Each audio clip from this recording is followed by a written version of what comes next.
Good afternoon and welcome to the Find a Family Tool AdoptUSKids Database Demo for Child Welfare Professionals. I'm Tracy Surgenian. I'm the Associate Director at the National Resource Center for Diligent Recruitment at AdoptUSKids. I'm joined today by Juana Dano, Website Training and Technical Support Manager at AdoptUSKids. One of the great benefits of a collaborative project like AdoptUSKids is that it gives us access to partners with many different types of expertise. We're so pleased to be able to have Juana from the AdoptUSKids digital media team on the call today to share information and lead a demo of the Find a Family tool. So before we get started, let's just quickly review a few housekeeping items. The meeting is going to be an hour long and it will be interactive. The meeting is being recorded, and the archived meeting will be shared publicly on the NRCDR and AdoptUSKids website. A link to the recording of the meeting will be emailed to you at some point next week. Your phone line is going to be open during parts of the meeting to allow for questions and discussions. Right now, everyone's lines are muted, but later on we'll open them up. So please use the mute button on your phone to mute your own line when you're not speaking. And if we are hearing a lot of background noise from any particular line, we may send you a chat message or mute your line just to prevent disruption to the call, maybe mute it temporarily. You can use the chat function to let us know if you're having any technical issues or to communicate with NRCDR staff. And you can also use it, we want the meeting to be interactive, and you can use the chat to ask questions throughout as well, and we'll be monitoring that and responding to them. And yep, and there'll also be times where you can ask questions over the phone. So just a quick review of the agenda. We're almost through the welcome introductions, housekeeping, and addenda part. And then we're going to just quickly review, provide an overview and go over some of the benefits of the Find a Family tool. And then the Find a Family tool introduction and live demonstration. We'll have time for some questions, talk about some systems considerations, and then next steps and closing remarks. So just to help us get a sense of your familiarity with the Find a Family tool, we'll just do a quick poll question. So we want to find out, have you used the Find a Family tool before? And the options are yes, once, or occasionally, yes, regularly or often, or no, never. So let's take a moment to get a sense.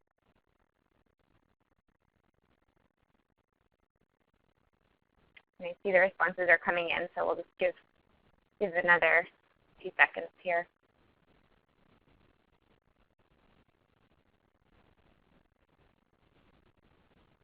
Great. So we have some that have used it once or occasionally, and quite a few who have never used it. So that's exciting that we have you on the call today, and you'll get more familiar with it. So welcome. And let's talk about a few of the benefits of the Find a Family tool. Public and private child welfare agencies that register with AdoptUSKids have access to a database of almost 2,500 profiles of families who are home studied and approved to adopt a child or sibling group from foster care. Caseworkers can find hundreds of potential matches for children on their caseloads by cross-matching the needs of the children and preferences with those of families in the database. And Juana will show us how that works a little bit later on.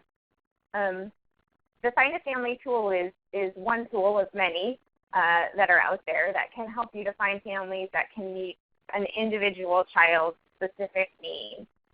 And there may be children for whom photo listing is not an appropriate approach for whatever reason. And for those children, this can be an alternative approach to finding potential families. For children who are photo listed, it can be a complementary tool. Some states have expressed the need for a systematic and centralized way to search for families within their own state. And this tool offers a way to do that, to search for families within your state. And of course, the tool is most beneficial if caseworkers are using it regularly and approved families are registering.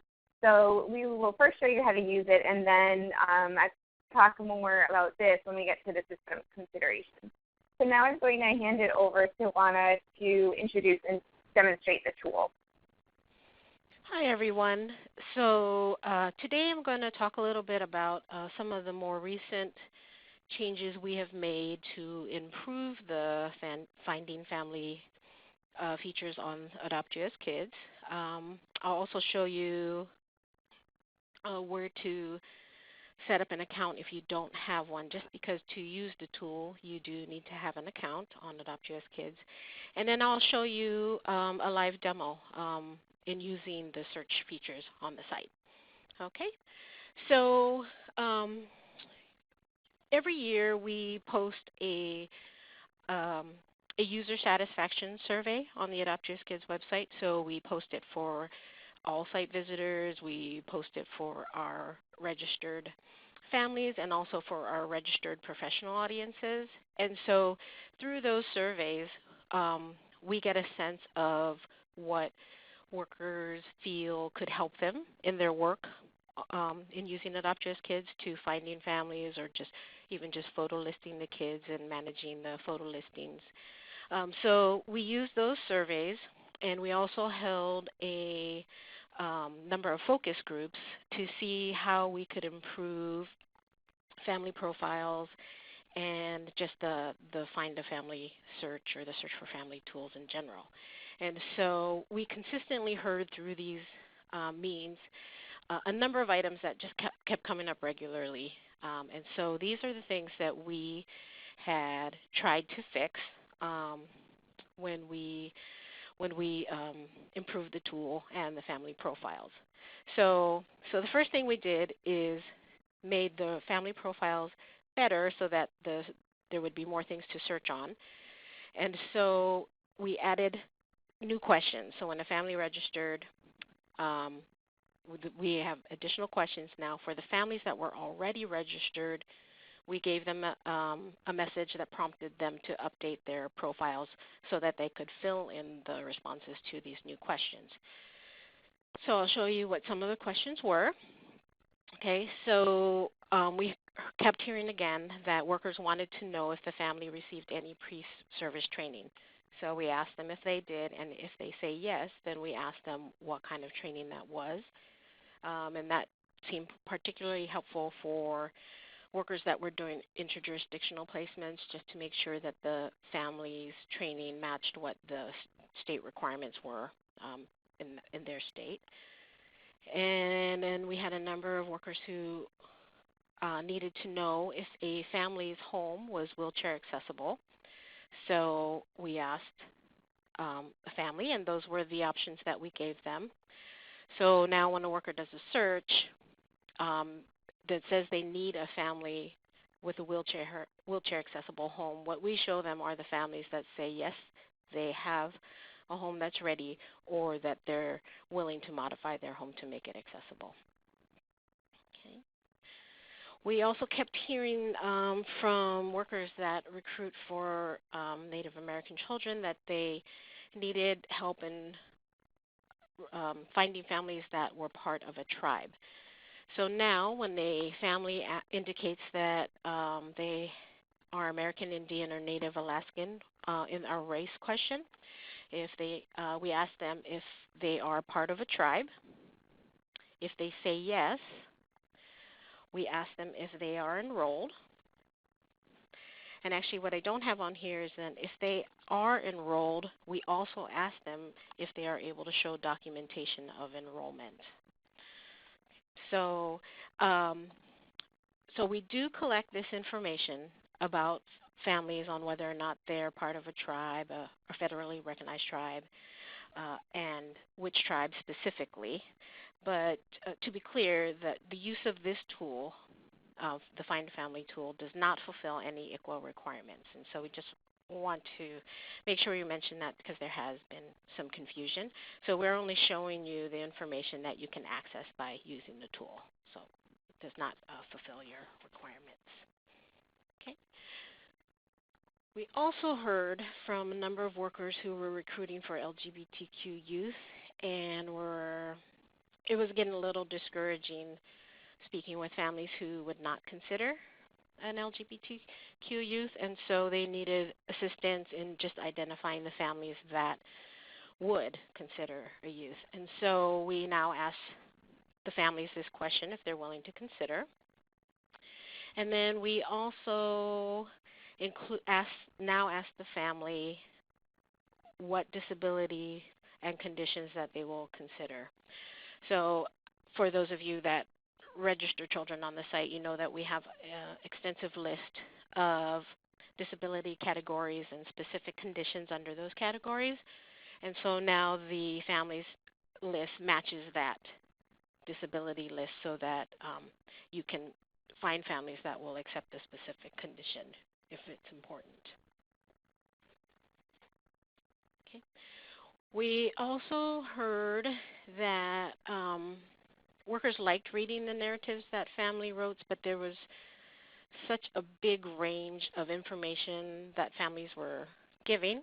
You know, we used to have just one text box, and the family could write whatever they wanted. So workers gave us suggestions because there were certain things that they were interested in knowing about families. And so now we have multiple text boxes, and we kind of guide the family into what each text box should contain. So now we have 5 text boxes, and these are the different categories that we're asking: an introduction, lifestyles, and interests. And so the first 3, up to the experience with children, those narrative fields are required. And then the support and available resources, support network and available resources are optional, but a majority of the families do also fill in those narrative boxes as well. So you might see some families that don't really have any information in the bottom 4 text boxes, and that they're probably the families that were registered for a while, and they haven't taken the time to really update their narrative to put it into these different narrative categories. But most families have put in the effort to really answer the questions, and it worked out well because we were hearing from families that they needed assistance in knowing what a worker wanted to read about their families, and they were having a hard time with one text box. And so this seems to be going well, and we've heard both from families and workers that they're liking that now there's these 5 text boxes, and that we're targeting specific information. Okay. So in addition to adding new questions and changing the narrative, what we also did was we changed the way that we give families access to AdoptUSKids. So families register for an account, and it used to be they would give us our worker information. We'd send the worker an email saying this family's registered, should they be on the site or not, and we kind of depended on them to let us know if the family should not be on the site. So, but that we found that wasn't working very well. So now we changed our process, and we now have a family verification process going where we now have to hear back from the family's worker. So as soon as the family hits submit on our registration form, an email goes out to the worker that they have listed in their profile. The worker gets a link to a 4-question survey, and these are the 4 questions that we ask. And so, you know, all the questions are yes, no, I don't know answers. And then so depending on how the worker responds to these 4 questions determines whether or not we give access to the website to these families, logged in access.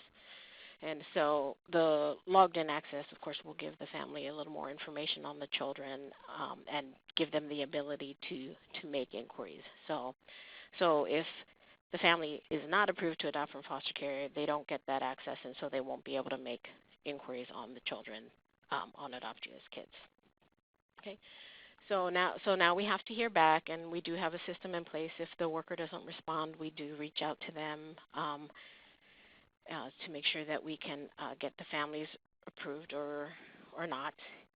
And then we also, in addition to that, we will also, excuse me, there we go. We'll look at the activity of the family, so whether they log into the site or not. So when we looked at our data, we saw that a family that stops logging in at around the 2-month mark, they actually will come back in a couple months and start using the site again. But it became clear that at the 3-month mark, that kind of became a drop-off point. And so now when a family stops logging in for 3 months, then we make them inactive, and then we remove them from the searches. So that family will not show up as a potential family for the child, because since they're not logging in, we're making the assumption that they maybe already have a placement or they're not interested any longer. And so we're hoping then with the verification and checking the activity of the family, that the families that are returned on the Find a Family and the Search for Families, that they really are families who are wanting a placement and who are approved to adopt from foster care. And so for the verification, we'll also re-verify the families annually. So that, and just because we found that oftentimes worker information has changed, or maybe they have adopted and they're coming back. And that happens too. And a family can put themselves on hold if they have a placement, which a number of families have been doing. And then when they log back in, we'll prompt them to update all their information, and then we'll send that verification to their worker again at that time.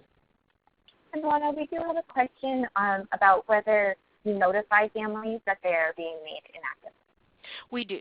So we do send them an email to let them know, and that does actually prompt some families to come back and log in, and they often let us know, oh, we just were busy, and so we're doing that now. But that is the big dropping off point, it does seem, where families tend to not come back if they actually hit inactive at 3 months. And so yes, they are notified, and they have the option to come back if they want to. So if they get that inactive email and they don't act on it, they don't come in to either reactivate their account or to change their status to hold, we do just keep track of that, I mean, based on that status. So if they try to log in before their verification kind of expires, then we'll let them in the door. But if they try to log in after their verification has expired, then we do make sure that we verify them again. And then and in our correspondence with the family, we do ask them to let us know if they have a placement and to go ahead and put their profiles on hold. We try to do that on a regular basis, but it's always in our letters or our emails when they get put on hold as well. Okay. So those were the big changes as far as, you know, making sure we had good families so that what your searches would yield results, families who really are interested in children to adopt. So I will show you our website and how it all works. And so for those of you who are currently using the website, you get a sneak peek today.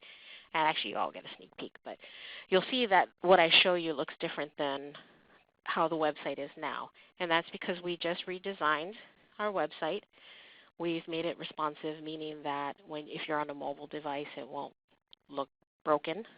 So, but it's completely redesigned, and it's going to go live tomorrow. So this is a sneak peek at it. Okay, so hopefully everyone can see the AdoptUSKids website.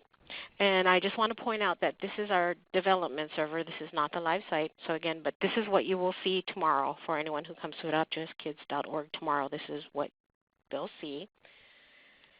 Let's see. I believe on your monitor, on your screen, you should have an option to make the screen the full size.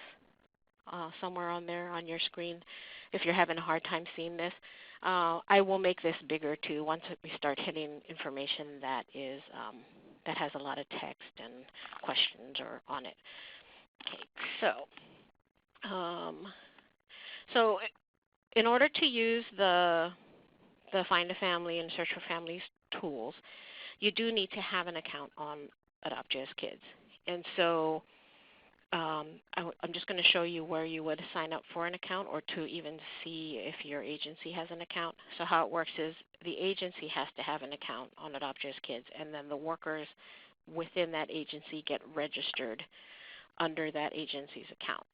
And so because an account is linked to using our photo listing, we put the ability to register for an account under the photo listing section. So up top here, now we're calling this our Uber header, so you can kind of get to the information you need quickly. We now have a photo listing section, so click on the photo listing. Okay, and then at the bottom of that page, then we have the register for account. And then so you would click on as a worker. Okay, I'm going to make the screen a little bit bigger now. Okay. So first you would select the state that you are working in. So select California. And then that page refreshed. Hopefully you saw that. And then now we'll show you all the agencies that currently have an account in your state. So you can scroll through the list, and then if you see your agency, go ahead and select it, and then we'll ask you for your information. If you don't see your agency listed here, then we have this agency registration form. And then so if you click on that, we'll get information about your agency and your contact information so that we can set up an agency account and then get you registered under your agency. So that's how you would get an account if you're interested in using the tools on AdoptUSKids. Okay, so now I'm going to log in so that I can show you the tool. And the login is at the top as well as on the photo listing page so that you can always access the site easily. Okay, so we have not yet redesigned the logged in areas of the AdoptUSKids. So for those of you that currently use the site, once you're actually logged in, everything will look the same as it does now. From now going forward, we're going to start working on redesigning this logged in area. But so this part will be the same for you. Okay. So for others that don't have an account, when you log in, you're taken to My Home, which is kind of where we show you what's going on with your account. If you are using the site to photo list children or families, we have, with the alerts, we show you activity. And then we also have this left column navigation that kind of takes you to different things that you can do on the site. So first I will show you the Find a Family tool, which is an automated search that automatically, with the click of a button, looks at the registered families for a specific child that's already registered. So the easiest way to get to a child that is registered and under your account is to use the My Assigned Children. So you can click on that link, and then we group them by status. So if you're still recruiting for a child that's probably available, so you can get to a child this way. If you don't have if you didn't register a child, but the child's in your agency and you're helping to recruit for that child and you just want to do a search, you can use the child lookup form here, which I'll do, and you can type in the child's name or case number if you happen to know it, and it'll take you to that profile. The searches here do partial searches, so I'm going to look for a child named Travell, and I'm just going to key in TRE, and then I'll say that he's in Washington. And then when I click search, so you'll see that it pulls up any child that has in Washington that has TRE beginning in the name. So we'll go to Trevel's profile. Okay, so Trevel is a 17-year-old youth, and we're going to do the Find a Family, and it's a button here above these tabs. For those of you that don't use the site, they store all the information that we ask when the child is registered, and then the inquiry tabs are the inquiries that come in from families that are interested in Trevel. Okay, but I'll click on the Find a Family for this child, and the system is automatically going to match the families that are interested in a child that has the characteristics of Trevel, as well as Trevel also matches, or the family also matches what the worker put in Trevel's profile as the type of family that they want for Trevel. Okay. So Trevel currently has 38 families that match his profile. And so, if you want to look at all 38 families, you would just use the View Full Profile link to open the family's profile and to read about the family. Or if you want to kind of limit your results a little bit more before you start looking at the families, you can use the Modify Search Results button, and that will come in handy because some children really will have 100+ results, and that's a lot of families to look through. So if you click on the Modify Search Results, and here we show you the information that was entered in Trevel's profile that we search on, so the disabilities and the type of family that you're looking for the child. And then the new questions that we added, they aren't automatically searched on when you click on the Find a Family. Because we don't have that information in the child's profile. It's only in the family's profile. And so if you really do need a home that is wheelchair accessible, you would need to modify the match, select the child needs a wheelchair accessible home. We do have these question marks next to a lot of the fields so that you know what we're searching on. So here we tell you that what the results will show you are families that said yes, their home is accessible, or they're willing to make those accommodations. Okay, and then if I click search, so now I'm down to 23. Okay, I'm going to modify it again. And I'll show you then. So we have the question where we ask the family if they're willing to consider an LGBTQ identified youth. So if that's the type of family you're looking for, you select that box and click search. And now we have 31 results. But hopefully then makes it easier when you're talking to families that you already know up front that they are willing to parent a child that is LGBTQ identified. Okay, and then let's see. And then the other thing I told you we added was the tribal affiliation information. And so when you modify a search, you can say, I would like to search for a parent who is a member of a federally recognized tribe, because that's what we asked the family. Okay, and then I'm going to click on search again. Okay. So now we have 3 families. A little more reasonable to look at.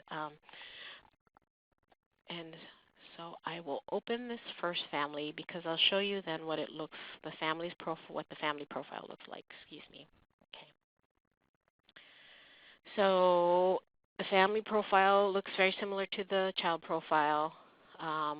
If the family has sent a photo, it has the photo there, some summary information, and then the family narrative tab. Okay. The background information tab is where we would have the family's tribe information. So here, the second parent is American Indian. So they indicated they are Cherokee, they are enrolled and that they have documentation. So unfortunately with the search, you can't search on a specific tribe.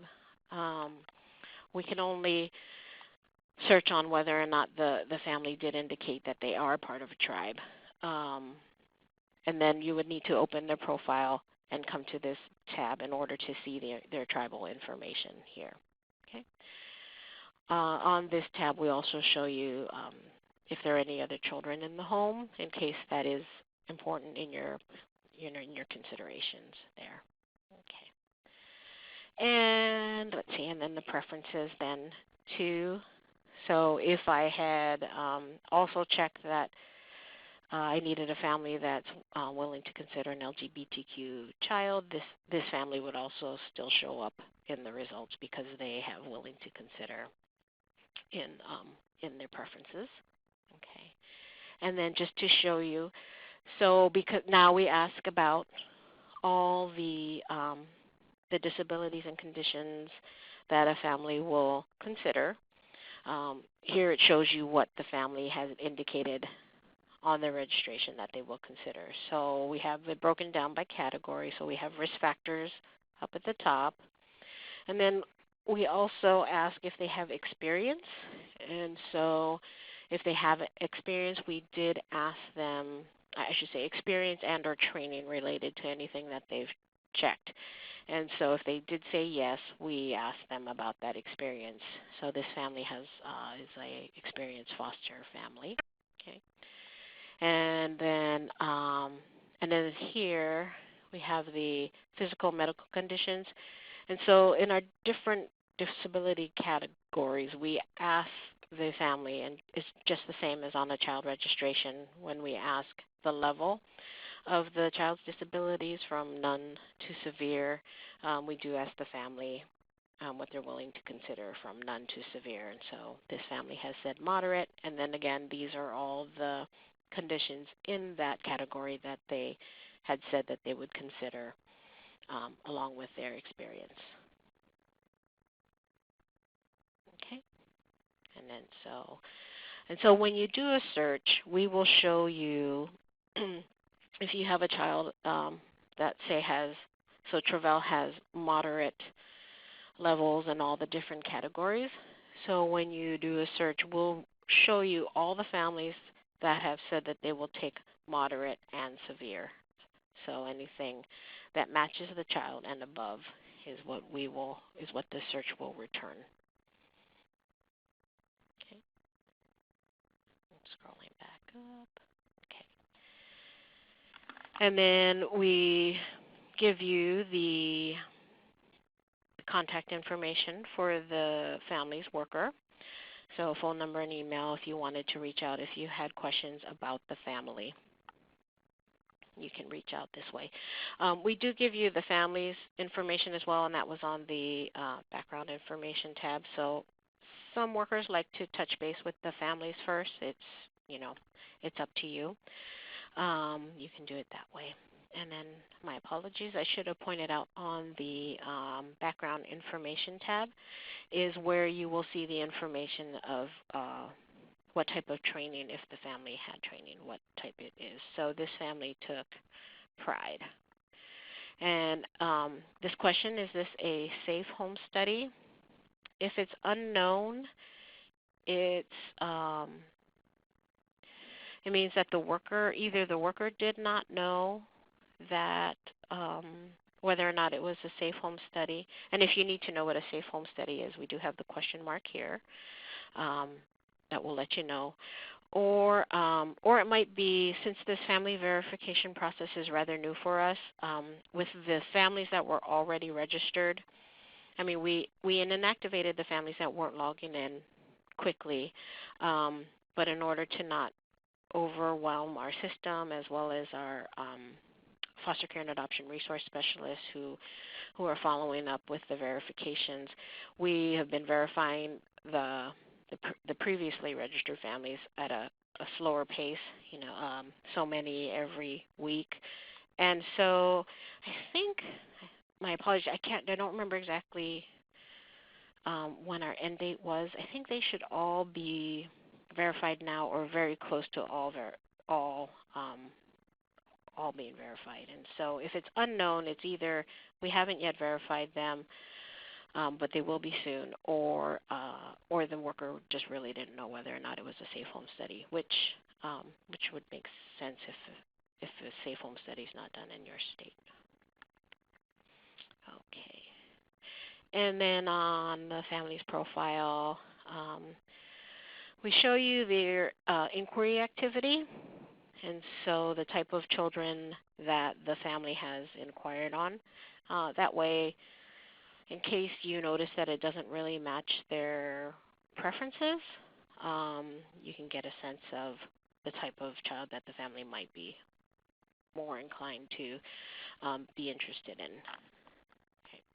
And then if you see children's names below this pie chart, then that means that the family has actually inquired on children that are registered in your agency.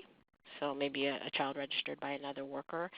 And so if you know the children, you can see the type that maybe that child is similar to the child that this family inquired on. So maybe they would make a good match for that child. So, okay. And then the status tab. It really just shows you when the family registered, and it gives you easy access to the family's email address in case you need to reach out to them. Okay. We also do show you the case registered by how the family was registered on AdoptUSKids. Most families do register themselves, but once we do have families that are registered by their agency. And so if the family registered themselves, it'll say self, but if they were registered by their agency, it would just have their worker's name listed there in the case registered by. So you can, it might make more sense of the information you're looking at, because sometimes they're written, the narratives are written in a way that describes the family more in a third person. So, okay. So that's the Find a Family search. So this is if the child is already registered on AdoptUSKids, that button is the easiest way to compare the registered families with the child that you have registered. If the child is not registered on AdoptUSKids, you can still come to the site and search for families. You can do that by using this Search for Families link here. And so if the child's not registered, though, we need to get some information from you in order to make some matches. So first we'll ask you if you're searching for a family for an individual child or a sibling group. So I'll say a sibling group. And then we'll ask you to describe that child or sibling group. So this sibling group, I'll say, has at least one male and one female, and they range between the youngest is 7 and the oldest is 15, and I'll say there are three children in the sibling group. I'll select their race. If they have allergies, so if you say a child has allergies, then we will not return you any families that say they have that animal in their home. So if the child is allergic to cats or one of them is, we won't show you any families that have cats in their home. And then we ask you for the overall disability levels. And since this is a sibling group, if you could take the highest level for between the children. So I'll just say mild for now. And then I didn't show you this search because I plan to show it to you here. But this is also when on the Find a Family when the child is registered. So because we now ask the family about all these specific disabilities, if you want to just search on something specifically, you can do that. And to do that, we're under the specific, oops, I must have hit something, my apologies.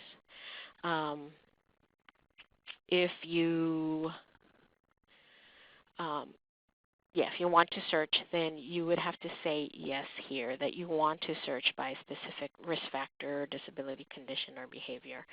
And so when you say yes, you notice that the page expands out and it shows you everything that we ask on both the child registration and the family registration.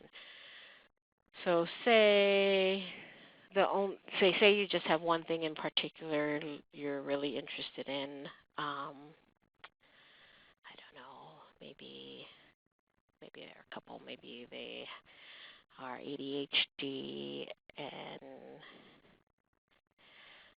copratic, and maybe they have a learning disorder and loss issues, and then their behaviors, any kind of particular behaviors that you want to search on if you select that. So now when you click on search, it's only going to return families who have selected these specific things in their registration. So they'll probably have selected other things, but at minimum they will have selected all the check boxes that you checked. Okay. If you are open to any type of family, you do not have to select any of these, or you can select them all. Either option works. And then again, the tribal affiliation.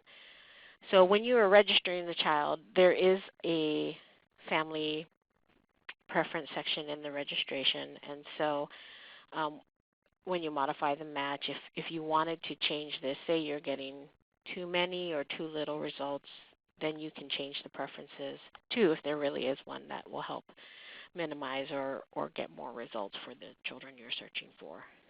So, okay, and maybe let's say there shouldn't be any other children in the home. So now it's only going to bring back those families who children are either grown and out of the home, or they haven't yet parented.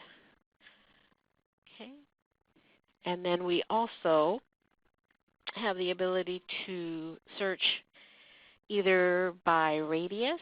So say it's really important to the child to stay connected to someone in their community, whether it's family or not, and so you'd like to keep them relatively close by. You can put in a zip code and select the radius, how far out you want to go, and we can show you the families that match all the other criteria within that radius. Or if you just want to look in certain states, because maybe the child has family or friends in another state that they are willing to consider to go to, or if they really only want to stay in their home state, then you can select a specific states to search on there as well. You could also exclude a state. That search doesn't happen as often, but it does. So if there's a state that you know the child, it's not safe for the child to go to that state, then you can exclude that state but still search on every other state with this option here. Okay, but I'll search on all states.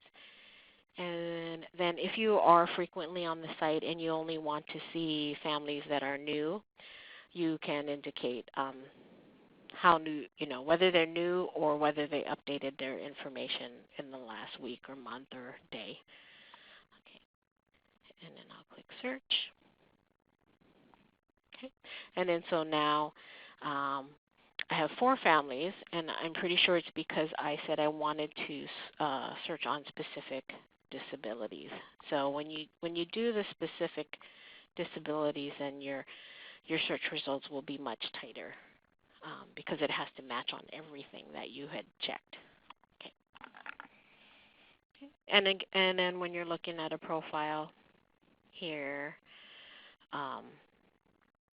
it's the same. Whether as if you did the find a family, the view of the profile is the same. Okay, so what I did not show you, so this is the find a family. For those of you that have children registered or you plan to register children, if you find a family that you're interested in, if the child is actually registered, I'll go back to Travell, you can create a list of families that you're interested in for that child that's with their profile.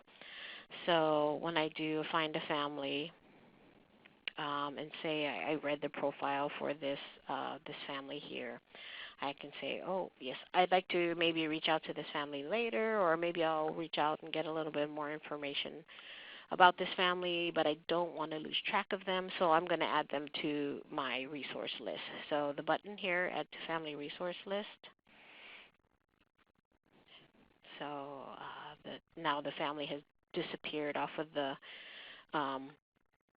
matches, and I'll go back to Travel's profile. Here up in there's a link here in the box.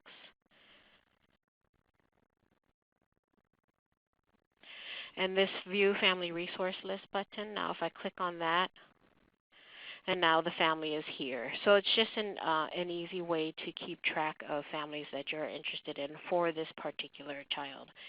So currently, this is the only way to create an online list, is if the child is already registered. So if you use the Search for Families link for a child that is not registered, the only way to kind of keep track of the family would be to take note of their case number or their name, and then when you come back to the site, you can use the family lookup, and you can put in the case number or name to search for that family that way. Let's see, if you would like to print it out, you actually could.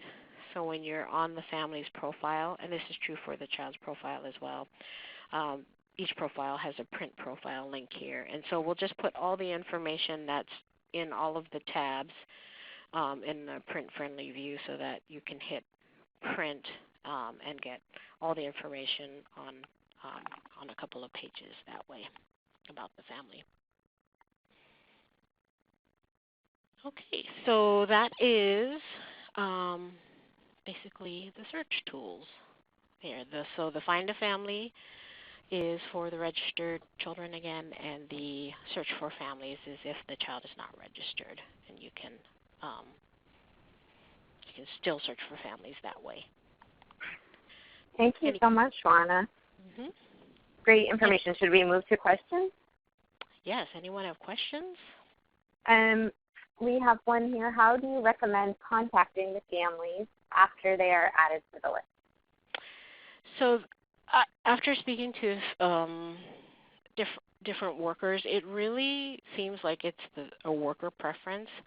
I've had some workers say that, oh, no, I like to touch base with the family first. I might send them a little more information to look over, to consider. And then I have other workers who say, no, I can't actually give out any information until I speak with the worker. And so it really just, it seems it's a preference, and I suppose it's probably also what you can or what kind of information you can or cannot give to the family as well. So for the states that have to have contact with the worker, then I think you probably will be contacting the worker and not the family first. Hope that made sense. Mm-hmm. Sounds like there are probably different practices happening in different states. Yeah. Mm-hmm. Rebecca, could we open the line for a few minutes here to see if anyone wants to share a question over the phone? And folks can continue to enter questions in the chat as well if you'd like. The conference has been unmuted. Thank you.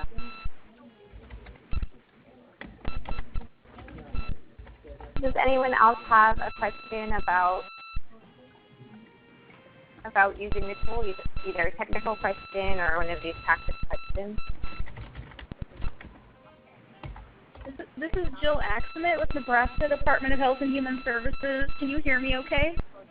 Yes, we can. Thank you. I've got I think a technical question. Okay. So if I was to register as a worker or professional, how is that verified, or how do you check to make sure I am actually with that agency? Yes, so let me go back to that page. Yes, so when you fill out the form, so, okay, I'm going to log out. And the form that you actually fill out, I'm just going to pick a random agency. Okay, so here you're going to give us your information, the phone number, and your email. So what happens is that because you already selected an agency, we already have contact information from the person who either set up the account, and we try to keep it current and check back to make sure that our contact information is current. So we try to verify that at least annually to make sure so we will reach out to the person that we have listed as a contact for that agency to verify that you are a worker.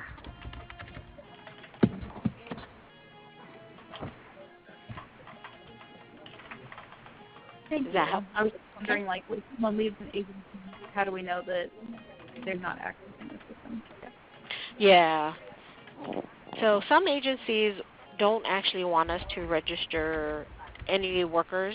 They want us to let us know if someone had asked for an account. And so we'll always reach out to let you know someone registered. And some agencies have told us, or will tell us, okay, go ahead and register the worker. But some agencies will say, no, we'd like to register them, and they'll take care of getting that new worker an account on the site.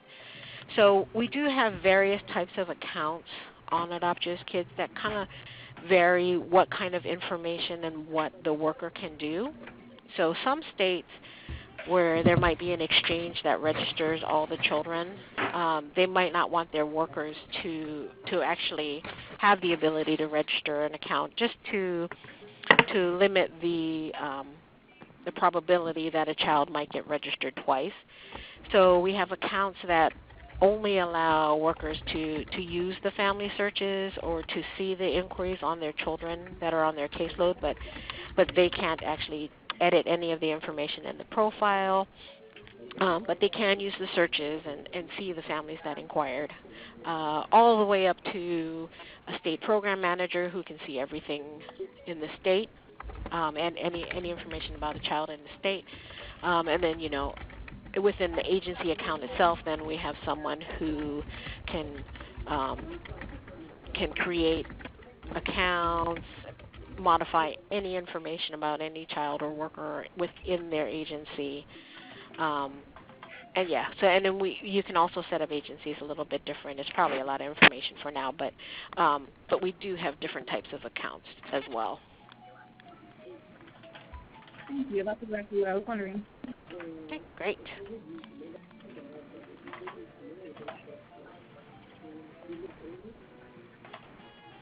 Oops. Okay, here we go. So let's briefly explore some systems level considerations for using the tool effectively. So as we talked about early on, the tool is, of course, most beneficial when workers know about it and know how to use it, and approved families are registered, and use of the tool is really integrated into practice. So here are a few questions that agencies can explore. How is use of this tool and other family finding strategies written into policy or communicated in terms of practice? As an example, do workers receive guidance about suggested family finding strategies that are available to them? And if so, is this tool included as one of the potential strategies? Then what we were just talking about with the last question, how do new workers gain access to the agency account or know to register? As Juana showed us earlier and was just talking about, you need to have an account to gain access to the tool. So if someone at your agency manages an admin account, they can add people as they're hired into roles that are responsible for family finding, and then let them know that they have been added. And we found that this can work well, but if your agency doesn't have an account, a new worker could register individually, and they would need to know to register. So another consideration is how do new staff learn about the functionality of the AdoptUSKids website and other similar types of schools, and do caseworkers receive orientation or training about family finding tools and strategies. So one idea is this demo is going to be archived and you'll have a link to it. So a possibility is that new workers could do the demo as part of their orientation or training, and then have an opportunity to ask a designated colleague or supervisor questions about using the tool. And then another consideration, how do families know to register on AdoptUSKids once their home study is approved? So, for instance, is this included in any next step information that is shared with families? And does anyone follow up to make sure that they register? So these are some things at the agency level to be thinking about to help the tool to be most beneficial to you. And we're getting close to the end of our time. So before we close, I just want to share a few resources and next steps. We hope you'll please complete the very brief feedback form that will pop up at the end of the meeting. It is only 3 questions, and they're multiple choice, so it's really quick. And responses will really help us to assess and plan for future meetings. So if you participated with more than one person together, if you could please indicate that in the survey. It's very helpful for us to know how many people participated. And you're always welcome to email me with feedback as well. And the recording of today's meeting will be emailed to you next week, and you are welcome to share the recording with your colleagues and partners. The links that are included here are the links to the new site that one of these will be active tomorrow, right? Yes. Okay. The new site will go live. Excellent. So we'll be sending the PowerPoint to you as well next week, and you'll have these direct links if you want to just easily be able to get to the worker registration form or find the family tool on the new site. We invite you to sign up for NRCDR's free monthly e-newsletter and to follow AdoptUSKids and NRCDR on social media as well. And our email addresses are included earlier on in this presentation that you'll get, and we welcome you to email Vana with any technical questions about using the tool, or me if you'd like any support from NRCDR with integrating the tool into your systems practice, or any other questions that you may have about the tool. We would be happy to hear from you. We thank you for participating today, and special thanks for all your questions, and special thanks to Vana and also Rhett, who provides our behind-the-scenes technical support. So we wish you all a great afternoon, and thank you for joining us.